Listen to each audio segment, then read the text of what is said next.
Beneath the roaring city, below the river's edge, and beneath even the darkest stones of Castel Sant'Angelo, there is a corridor not marked on any official map of Rome. Its air is colder than the catacombs, damper than the Tiber. The stones sweat. The light does not travel far. A single iron torch sconce is lit every third archway, casting uneven shadows that stretch like fingers toward the ancient brick. At the end of this corridor, through two doors of solid oak, each fitted with medieval locks and bronze hinges older than the Reformation, there is one more door, smaller, simpler, blackened by centuries of smoke, and unmarked. No plaque, no number, no name. To approach it is to feel watched. To stand before it is to hear only silence. Thick, dense, unnatural silence. The kind of silence that feels like it was put there deliberately. And yet, for nearly 3 decades, food was brought to that door. Bread, water, the occasional book, sometimes a candle, always left without a word. No key ever turned in the lock during delivery. No conversation was heard from the other side. Guards were assigned in pairs. No one served longer than a month. They never knew the name of the man inside. They were told only what they needed to hear. He is not to leave. He is not to be spoken to. He is not a prisoner. Not a prisoner, but never allowed to go free. The corridor existed under a dozen papacies. Through wars, plagues, and papal elections, popes came and went. Rome burned and rebuilt, but the door remained closed, and the man inside was forgotten.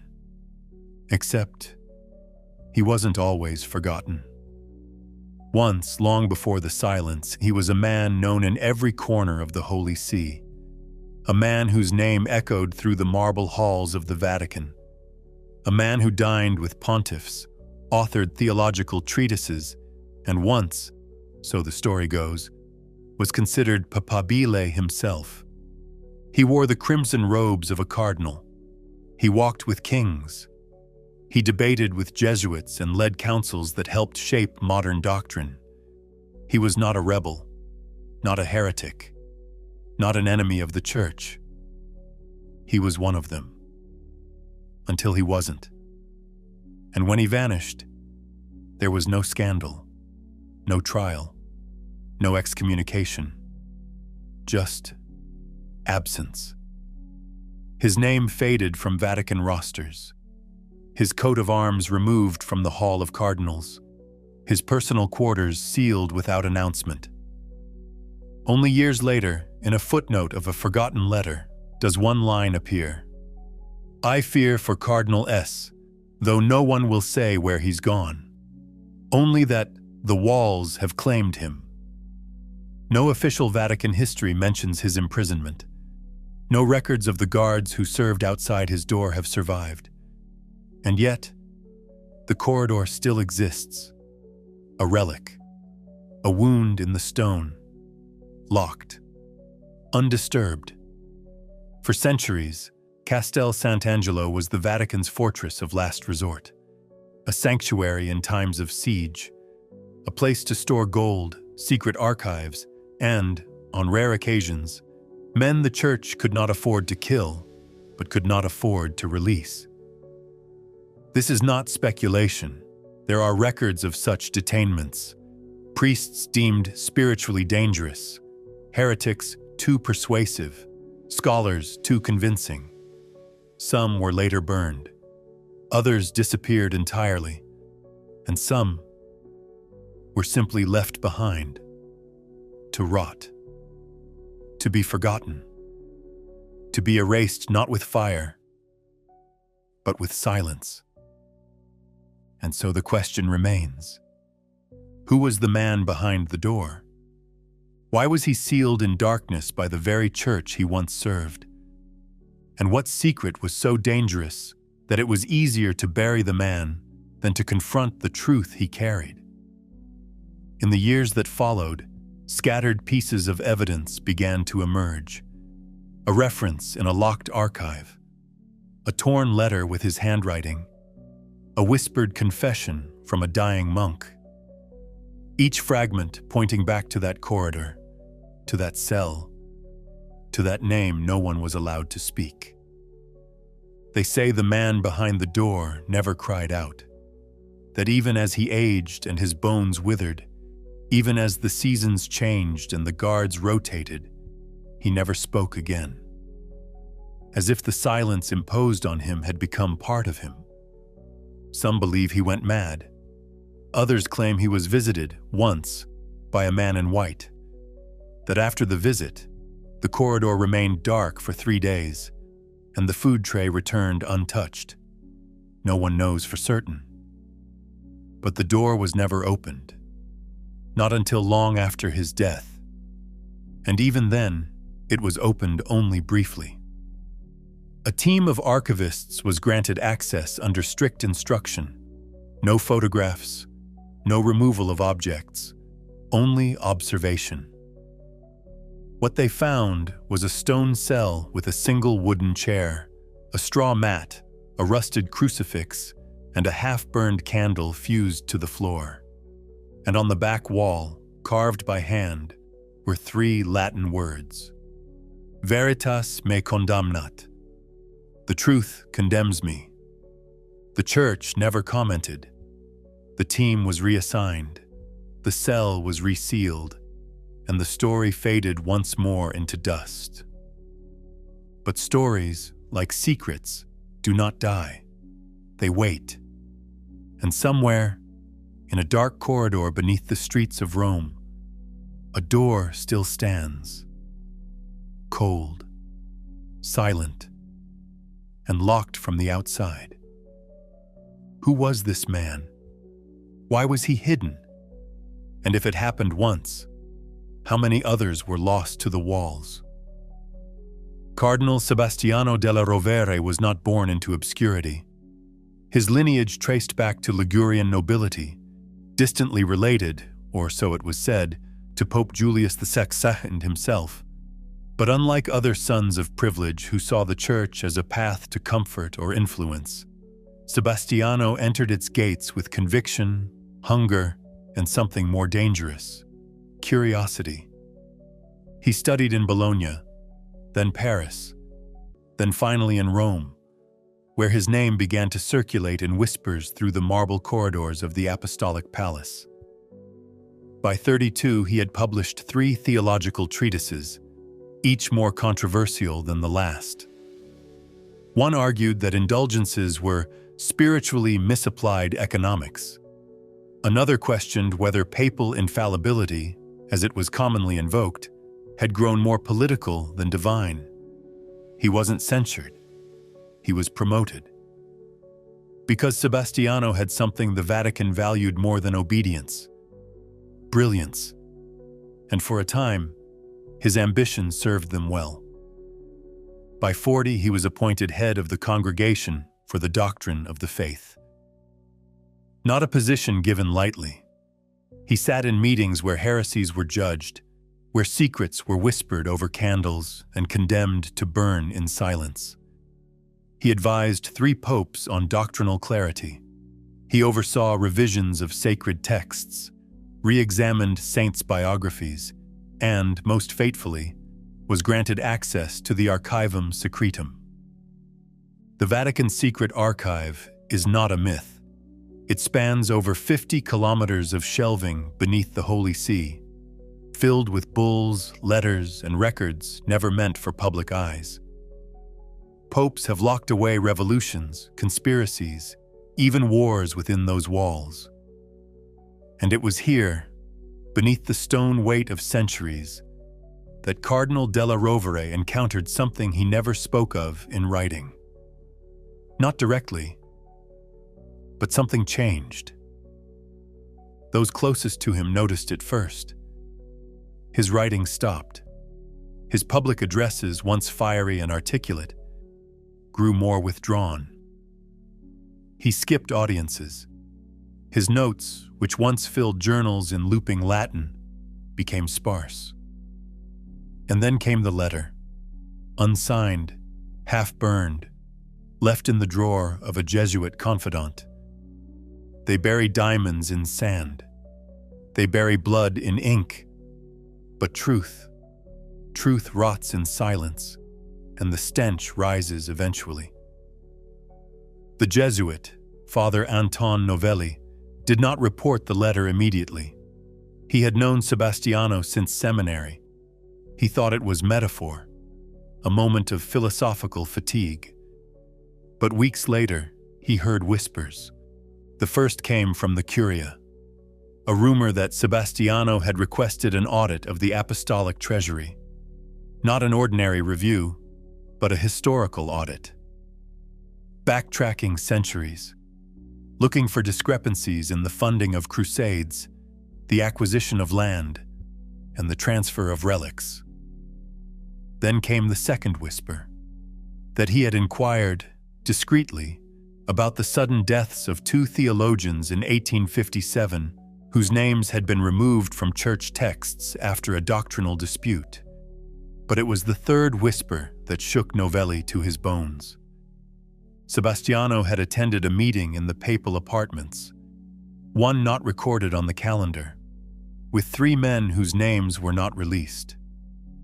He exited pale, silent, and unwell.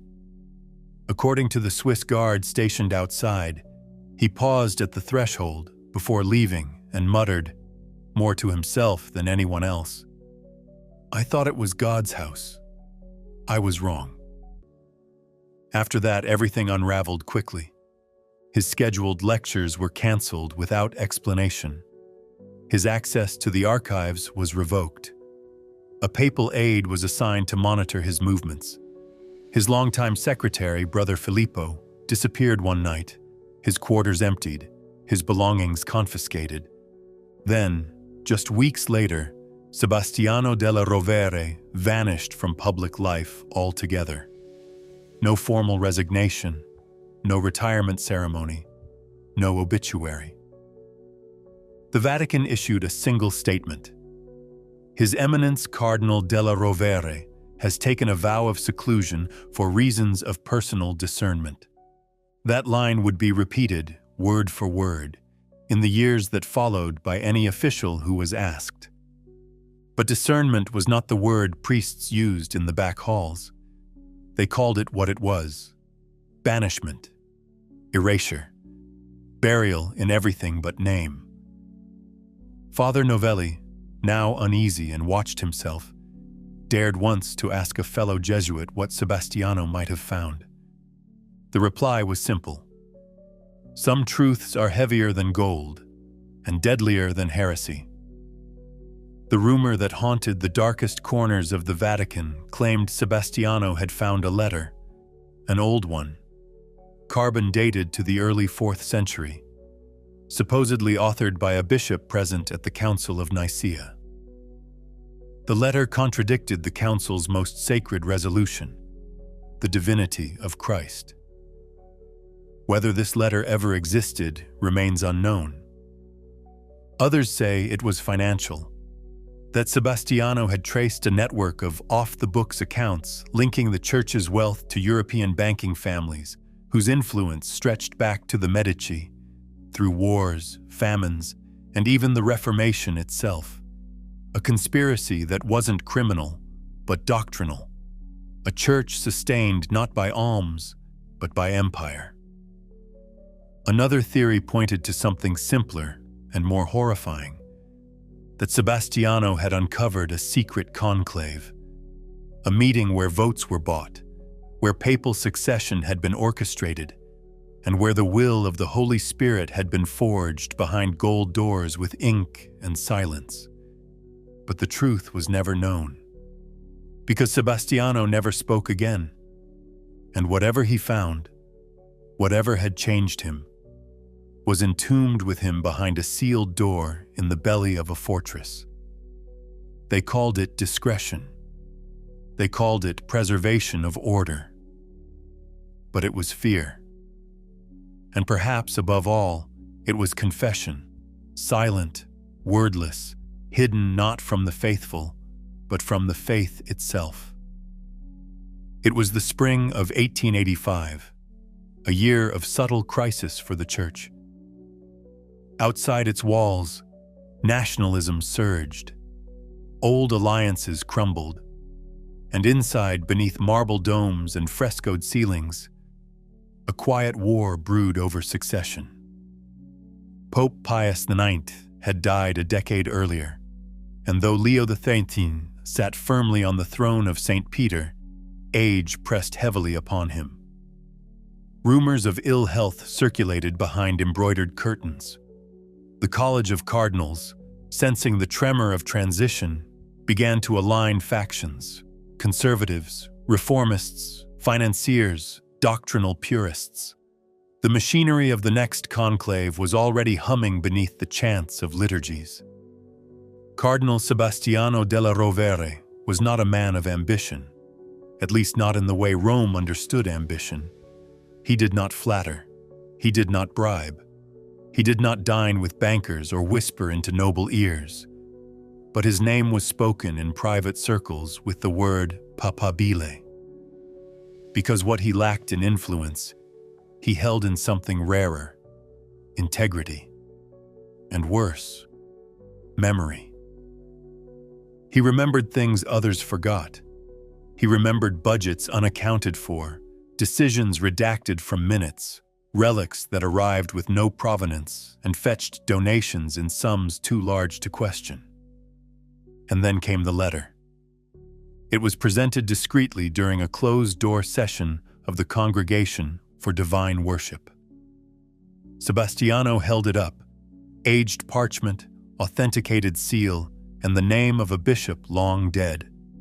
A letter dated 1723, detailing the transfer of a so-called relic of St. Peter, a fragment of skull, purchased not from any monastery, but from a merchant in Alexandria. The bishop, writing in distress, warned that the relic was a masterwork of deceit, used to fill coffers in the name of salvation. The room fell silent. Sebastiano placed the letter on the oak table and looked around the room. "This," he said, "is not history. This is currency. And every day we continue to sanctify a lie, we mint more of it." He wasn't shouted down. He wasn't argued with. That was what struck him. The silence was worse than outrage. It was agreement, followed by immediate withdrawal. The others wouldn't look at him. They left the room one by one. The letter remained on the table, untouched. By nightfall, he had been removed from the congregation's internal list of advisors. The next morning, his access to the apostolic library was suspended, pending review of protocol. His chambers were entered under pretext of routine security. When he returned from morning prayer, he found 2 guards standing at his door and a young cleric informing him, without eye contact, that he was being reassigned to a monastery in the Apennines for health and rest. He never arrived. No one saw him depart. No travel order was filed. No carriage requested. No monk greeted him at the expected abbey. When a curious archivist inquired weeks later, he was told the cardinal had extended his retreat indefinitely. The Vatican offered no further comment. That same week, the Vatican's internal registry, the directory of every living bishop and cardinal, was updated. Della Rovere's name was gone, not marked deceased, not marked emeritus, just missing, as if he had never held office at all. The fresco of the 1878 conclave, once featuring Sebastiano among the assembly, was quietly replaced by a revised version commissioned under the supervision of Cardinal Canavari, a man whose own rise had been rumored to follow Sebastiano's fall. No public mourning followed. No obituary was printed. The faithful who wrote to him received no reply, and those who asked too many questions, clerics, students, even a visiting historian, found themselves reassigned, demoted, or politely dismissed from Vatican affairs. Only one man, a Benedictine scribe named Brother Matteo, left behind a record, hidden in the margin of a psalter found decades later in a monastery attic. Written in delicate Latin, it reads, "He asked about the blood in the chalice. They answered with silence, and then they answered with walls." Sebastiano was gone.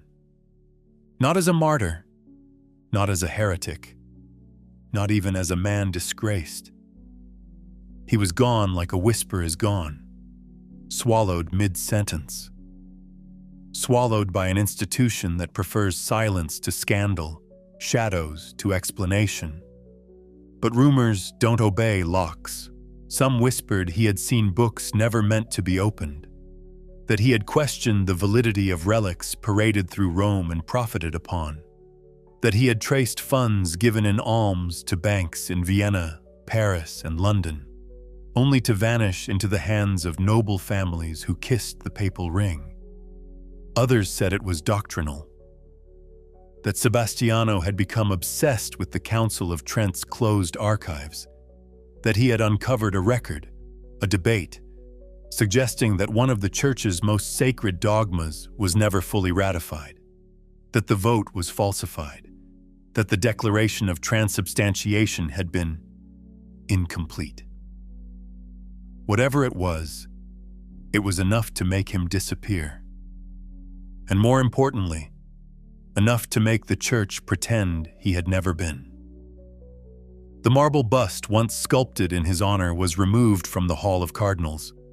The theological journals he had edited were reissued under new names.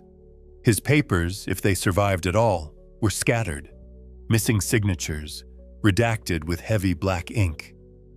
His coat of arms, once etched above his chamber door, was chiseled blank. Only a handful remembered him, and of those, fewer still dared speak, because Sebastiano had not been exiled, he had not been condemned, he had been erased. And the Church doesn't erase lightly. From the outside, Castel Sant'Angelo is a monument, a towering drum of stone perched beside the Tiber, crowned with the bronze sword of Saint Michael. Tourists photograph its bridge of angels. Guides speak of Hadrian's tomb, medieval sieges, Renaissance frescoes. But few mention what lies beneath, and fewer still know that the Church once called it something else entirely. Sanctum Interitus, the holy place of unbeing. For centuries, Castel Sant'Angelo served as the Pope's final refuge in times of war. A secret passage, Passetto di Borgo, connects it directly to the Apostolic Palace, allowing pontiffs to flee unseen. But during peace it served another, darker purpose. Within its lower levels are rooms with no official designation, cells with no number, iron doors reinforced with lead, walls 12 feet thick, lightless, soundless, built not to punish, but to forget. These weren't the dungeons of criminal justice. They weren't for thieves or assassins. They were for secrets the Church could not excommunicate, yet dared not allow to speak. Monks who questioned the dogma of Mary's Assumption. Bishops who discovered forged relics and refused to be silent. One Dominican friar, known only as Frater Laurentius, was held for 17 years for publishing a private interpretation of Genesis that placed creation in a different temporal order. His writings vanished. His name exists only in a single surviving footnote. Castel Sant'Angelo is filled with corners history cannot fully explain, doors sealed from the inside, corridors that loop impossibly, a staircase that descends 3 flights and ends at a blank wall. And at its heart, the sealed corridor, The corridor where, for nearly 3 decades, food was delivered twice a day, by hand, in silence. No knock, no response. A tray of bread, a flask of water, and on occasion, a single candle. The guards assigned to this corridor were chosen from a separate pool.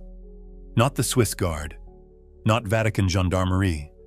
A nameless division, trained in obedience, rotated monthly, and sworn under oath not to ask the prisoner's name. They called the cell La Boca, the mouth, because once something went in, it never came back out. Testimonies from former guards, declassified much later under civilian inquiry, describe eerie details. A second guard always posted opposite the corridor, not to protect the prisoner, but to watch the watcher. Each shift change required written confirmation. No sound, no communication, no response. One guard, under duress, admitted that he once heard soft chanting from the cell at night. Latin psalms spoken so low, they were barely audible. Another claimed to see light flicker beneath the door, where no candle had been delivered. But most reports contain only one repeated detail. He never spoke. They all agree on that. The cell itself is nearly featureless. A narrow slit for air. Stone walls lined with crude insulation, intended not for warmth, but to muffle. A drain in the center. No bed, only straw. No table, only a rusted crucifix nailed sideways to the wall. This wasn't imprisonment. It was subtraction. And the Vatican never confirmed that anyone had ever been held there. Yet, historians tracing Vatican records have noticed patterns. Disappearances of clerics who were never excommunicated, never defrocked, yet never heard from again. A Jesuit historian, Father Corrado Milani, identified at least 7 such cases between 1800 and 1920. He referred to them as the unnamed disappearances. In 1932, Father Milani himself died under unexplained circumstances while researching a locked collection of letters believed to originate from Castel Sant'Angelo. The archive was closed, his notes seized, his name redacted from Vatican employment rolls. Still, rumors survived. A papal secretary speaking on condition of anonymity in the 1960s recalled cleaning out the private study of Pope Pius XI. Inside a hidden drawer, he found a faded map of Castel Sant'Angelo with one word written beside a marked door: Custodia. Custody. Nothing more. No context. No signature. The implication was clear. The Church had created a space not just to hide people, but to entomb knowledge, to isolate information, to outlive dissent. And Castel Sant'Angelo was its chosen tomb, because not every threat to the Church is external. Some rise from within, born of faith, study, conviction. These are the hardest to destroy because they believe, and so they must be buried alive. And in 1885, when Cardinal Sebastiano della Rovere vanished without a word, the guards of La Boca received new instructions. A bed of straw was refreshed, the corridor was cleaned, a candle was lit at the first archway, and at midnight, a covered carriage arrived by the river. No one saw who emerged. No name was spoken. But the next day, 2 guards were assigned to a new shift, silent, constant, and warned never to ask what lay beyond the blackened door.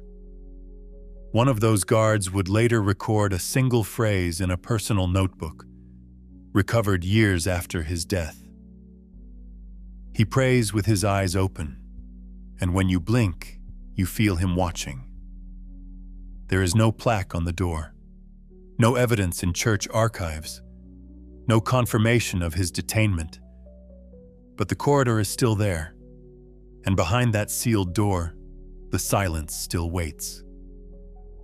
It was the winter of 1957 when the discovery was made, not in some dusty back shelf, but deep within the Bibliotheca Apostolica Vaticana, where only the most trusted archivists were granted access. The archivist's name was Father Elio Mariani, a precise, soft-spoken Jesuit with a photographic memory and a devotion to order that bordered on the sacred. He wasn't looking for controversy. He was cataloging revisions to a 17th-century liturgical codex, an illuminated manuscript bound in leather and sealed for centuries. The book itself was unremarkable.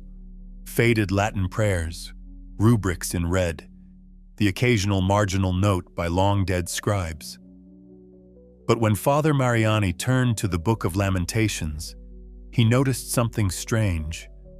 The vellum page was thicker than the others, not by much, barely perceptible, but enough for his trained hands to feel it. Gently, he held the page against the light. A seam, a sliver of parchment tucked inside the spine. Using a small knife reserved for restoration, he teased it out. What emerged was a folded, torn letter, parchment yellowed with age, edges scorched as if it had once been lit, then hurriedly extinguished. The handwriting was dense, looping, and unstable, likely written under duress or by candlelight. It bore no signature, but the ink was intact. The content, impossible to ignore. They brought me here without trial, without name. They took my words, my robes, my rights, but not my memory. They fear it. They think silence is victory, but silence rots. It echoes, and it will reach the surface when they least expect. They will bury the truth with me, and if I am to rot beneath these stones, may these words find air in some distant century. Let them know what the Church has done in God's name. The last line was more rushed, as if interrupted. They make saints of liars and martyrs of those who see too much. The rest was torn away. Father Mariani, unsettled, did something he had never done before. He removed the letter from the manuscript, not for theft, but preservation. He placed it under magnification, studied the handwriting, and ran it against letters held in the Vatican's private correspondence archives. The match was near perfect. A series of early letters written by Cardinal Sebastiano della Rovere in the 1870s, preserved in an unpublished dossier of theological treatises on church doctrine. The slant, the capitals, even the ink flourishes were unmistakable. The letter had been written by a man long considered retreated from public life, whose records had been erased, whose grave had never been found. Father Mariani, shaken, compiled a formal report and submitted it through internal channels. Within a week, the letter vanished. His report was returned without comment. A red stamp across the cover read, "Examined. No action required." He received a visit days later from Monsignor Pellegrini, a diplomatic figure known more for managing scandal than theology. The conversation was brief. The Church does not recognize the validity of anonymous correspondence, but the handwriting matches Cardinal. The Church recognizes no such individual. That name has not been in our directory for over half a century. Then why does the archive still contain his personal writings? A pause, then a smile. Not everything in our archives is meant to be read, Father. Father Mariani was offered a promotion shortly afterward, head of the minor manuscript division in Avignon, a quiet post, out of Rome. He declined. Months later, his clearance was revoked. He was reassigned to a rural abbey, his research notes confiscated under the guise of doctrinal consistency. He died 4 years later of heart failure. The letter was never seen again. but a single photographic reproduction survived. Tucked into a private folder held by one of Mariani's few confidants, a former seminarian turned historian named Luca Ferretti. When Ferretti published a monograph in the late 1980s titled The Doctrine of Silence, Suppression in the Modern Church, he included an appendix, The Torn Letter of the Forgotten Cardinal. He did not name Della Rovere. He made no accusations, but scholars understood the implication. The Vatican's response was swift and unequivocal. This institution has never detained any clergyman without cause or canonical process. Any suggestion otherwise is an affront to the dignity of the Church and the integrity of its mission. But they did not deny the letter's existence. Nor did they explain why its author described a stone cell, a corridor of silence, and being buried alive in secrecy. Within months, Ferretti's book was withdrawn from several Catholic university bookstores. His research grants were canceled. When asked by journalists if he regretted publishing it, he replied, "What I regret is that the Church taught me truth matters, and then taught me which truths don't." Today, the original letter remains classified, if it exists at all. The liturgical book it was found in is now stored under special restriction, accessible only by written papal consent. But the words still circulate. "They will bury the truth with me." That line appears now in graffiti outside seminary walls, whispered in theological circles, quoted anonymously in dissident essays. It has become a ghost, proof not just of a man forgotten, but of something far worse, that the Church can bury a soul, not in soil, but in silence. Some say he found a gospel, not just apocryphal, but dangerous, an early document buried deep within the Vatican's secret archives. Written in Greek, unsigned, lacking apostolic attribution, yet linguistically dated to the mid-1st century. A gospel that spoke not of resurrection, but of memory. That claimed Christ left no instructions for institution, no call for hierarchy. That salvation was interior, not mediated by priest or sacrament. The document, if real, would not just disrupt doctrine, it would unravel it. According to whispers in scholarly circles, Cardinal Sebastiano had been researching early syncretic texts, blending Hellenistic philosophy with proto-Christian theology.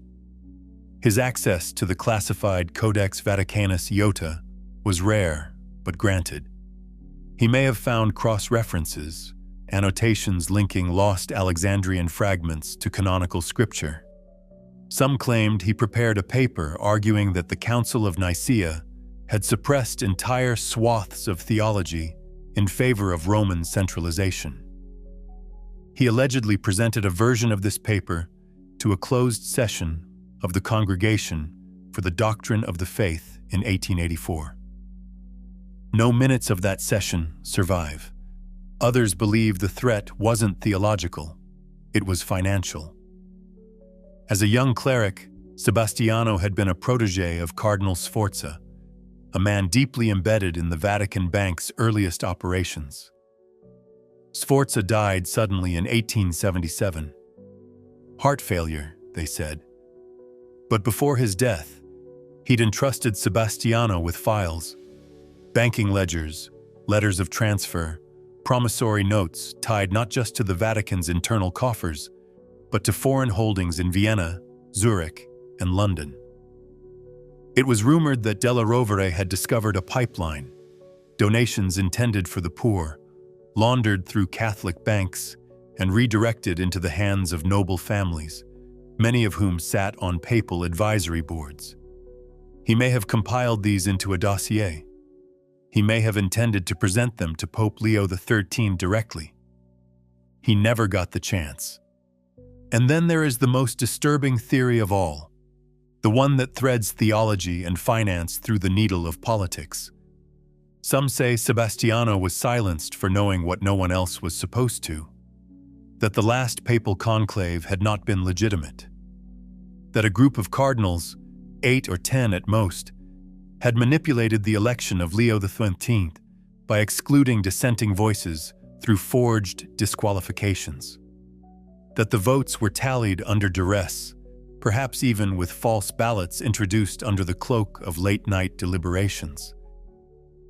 According to this theory, Sebastiano had been contacted by a French bishop in 1884, a man on his deathbed, who confessed to falsifying votes in exchange for a permanent bishopric and an annual tithe. The bishop's name has never been confirmed. The confession, if it existed, has never been found. But in the margins of a discarded draft homily by Sebastiano, found decades later in a Jesuit library in Umbria, there is a peculiar note. If the keys were handed through deceit, what doors have we truly opened? Those who support this theory point to the subsequent behavior of Pope Leo XIII, his refusal to publish certain Vatican financial records, his cautious relationship with German bishops, his private meetings with secular monarchs. Was he compromised? Was Sebastiano trying to reveal something that would not just embarrass the Church, but destabilize its very structure? Each theory, taken alone, is disturbing. Together they form a picture that is hard to dismiss and impossible to verify. What remains beyond speculation is this. After Sebastiano disappeared, a tightening occurred. Access to archives was restricted. The Vatican Library rewrote its cataloging procedures. Several reform-minded clerics were quietly relocated. The Congregation for the Doctrine of the Faith adopted new internal protocols, specifically prohibiting private theological inquiry without explicit oversight. Historians have noted that this period, 1885 to 1892, is curiously sparse in internal Vatican documentation compared to adjacent decades. Some attribute it to administrative reorganization. Others call it a purge. What did Cardinal Sebastiano della Rovere know? Enough to be erased. Enough to be sealed behind stone. Enough that over a century later, no pope has uttered his name in public. And yet his shadow remains. In rumors of locked doors, in forbidden books, in torn letters found by archivists who vanish from public life, in the corridors beneath Castel Sant'Angelo, where no sound echoes, and in the single line that no theory can quite explain away, they will bury the truth with me. Because the Church may deny documents, dismiss accounts, and excommunicate those who ask too many questions. But silence, once broken, cannot be unspoken. And the longer it echoes, the more dangerous its source becomes. There is no plaque in Rome bearing his name. No wing in the Vatican Museum dedicated to his writings. No entry in the Annuario Pontificio, the official directory of clergy. To the Church, Cardinal Sebastiano della Rovere never existed. And yet, the architecture whispers his presence. Archivists speak of a cell without a file. Guards from long-dead orders remember a door with no key. His absence is so perfectly sculpted, so surgically executed, that it becomes its own form of monument. A negative space so intentional it cannot be accidental. When asked about this absence, the Vatican offers only decorum. There are no outstanding disciplinary cases from that era, which in a sense is true. There was no trial, no sentence, no record. But papal correspondence from those years, especially letters from Leo XIII and his Secretary of State, is sealed beyond the usual time frame. Not merely archived, but quarantined. When modern scholars file requests for access, they receive vague replies. documents currently under preservation, insufficient provenance, or the most chilling, request denied without cause. That phrase appears in at least 8 documented cases, all tied to researchers investigating mid to late 19th century ecclesiastical shifts, particularly those with interest in conclave politics or suppressed theological texts. Take the case of Sister Dr. Agnes Müller, a German Benedictine scholar. In 1994, she published a paper on anomalies in the 1878 conclave vote tallies, drawing attention to a fragment of testimony from an anonymous cardinal. She requested access to sealed Vatican vote records, an unusual but not unprecedented request. Within 6 months, her access to all Vatican collections was revoked. Her research grant from the Gregorian University was cancelled. She returned to Germany and never published again. Or Father Jean-Paul Mercier, a French historian who gave a conference lecture in 2002 titled "Erased Voices: The Doctrine of Institutional Silence." In his speech, he referenced an unnamed cardinal who vanished in the 1880s and hinted that some truths were buried not to protect the faithful, but to preserve the powerful. His invitation to lecture the following year was rescinded. Months later, his clerical faculties were suspended for divisive theological language. And then there's the 2011 incident involving Dr. Adriana Velasquez, a lay Vatican archivist who found a misfiled envelope containing a single page of Latin prose, unsigned, dated 1884, containing a quote nearly identical to the one found in the torn letter.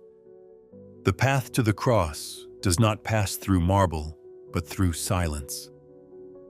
Within weeks of the discovery, her position was voluntarily vacated. Her pension was frozen for 3 years, pending investigation into unauthorized document handling. She has not spoken publicly since. These are not coincidences. They are not acts of administrative disarray. They are patterns, quiet, repeating, intentional.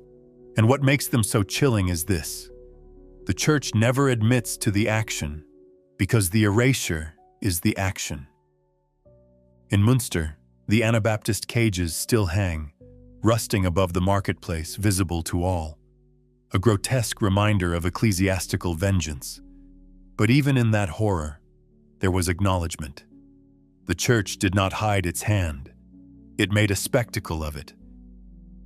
But with Della Rovere, there is no blood, no body, no confession, just a perfectly cut hole in history. No scandal to recover from, no relic to venerate, no memory to mourn. Just a man removed. And for some, that silence is worse than execution, because execution implies a reason, a fear, a confrontation. Erasure implies none of these. Erasure says, you are not even worth killing. You are only a risk if remembered. You are only dangerous if you remain real. And so we will subtract you, cleanly, thoroughly, and indefinitely. But there is irony in this method, because memory does not obey silence. It resists, it clings, and when it returns, it does so louder than before. A recent article by Vatican journalist Emilia Serafini put it this way: execution makes martyrs, silence makes ghosts, and ghosts do not rest. She was denied her press pass the following month. The Church claims to guard the truth, to steward it, to preserve it against distortion. But when truth becomes inconvenient, what does preservation look like? A locked door? A destroyed letter? A name never spoken again? In the absence of a body, in the absence of a record, we are left only with absence itself. And in that absence, a question: is erasure more damning than execution? At least with death, there is finality. A wound to trace, a cross to mark, but silence lingers. It corrodes. And eventually, it speaks. There is no grave for Cardinal Sebastiano della Rovere, no headstone in the Roman cemeteries, no plaque in the churches he once served, no family monument, no death certificate. In every official Vatican record, his life simply ends, in mid-sentence like a prayer interrupted. His last known correspondence is dated May 6, 1885. A letter to a fellow theologian, thanking him for a manuscript. It closes with a line that now reads like prophecy. The truth is not what survives, it's what cannot be buried. After that, silence. His family, wealthy landowners from the Marsh region, claimed they were never contacted. They sent letters, inquiries, petitioned the papal office for news. No reply. His brothers died believing he had either been assassinated or defected to some foreign monastery in disgrace. His name was struck from their records out of shame, not truth. And so, he exists today only in shadows, in speculative footnotes and whispered oral traditions, in marginalia scrawled by cautious historians who don't dare draw direct lines, in rumors passed among archivists, each detail like a piece of a forbidden puzzle. A sealed corridor, 2 guards, a cell with no door handle, a crucifix nailed sideways into the stone. The Castel Sant'Angelo remains open to the public. Tourists walk its upper chambers. They gaze at frescoes. They pose with statues. But the lower levels, where no one asks questions, are closed. And somewhere down there, beneath Rome's ancient stones, the cell still waits. Its door is still shut. Its number still unlisted. Its occupant still unnamed. Perhaps the straw has rotted. Perhaps the crucifix has rusted away. But the silence remains, thick as mortar, heavy as confession. No pope has ever acknowledged the cell. No Vatican official has ever confirmed a prisoner. But in 1978, a visiting French archaeologist noted an oddity during a structural survey. One chamber, when tapped, echoed faintly, as if hollow, as if it had depth beyond its walls. He marked it in his notes with a single word: occupied. That question lingers, not just for one man, but for what he represents. Because Cardinal Sebastiano may have been the first to vanish like this, but was he the last? How many names have been removed from the rosters? How many truths locked behind doors with no keys? How many rooms built not to imprison bodies, but to erase memory? We will likely never know. The Church does not write about its ghosts. It waits for us to stop asking. But the longer we search, the more silence we uncover.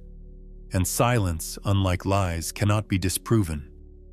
Only disturbed, only felt, only feared.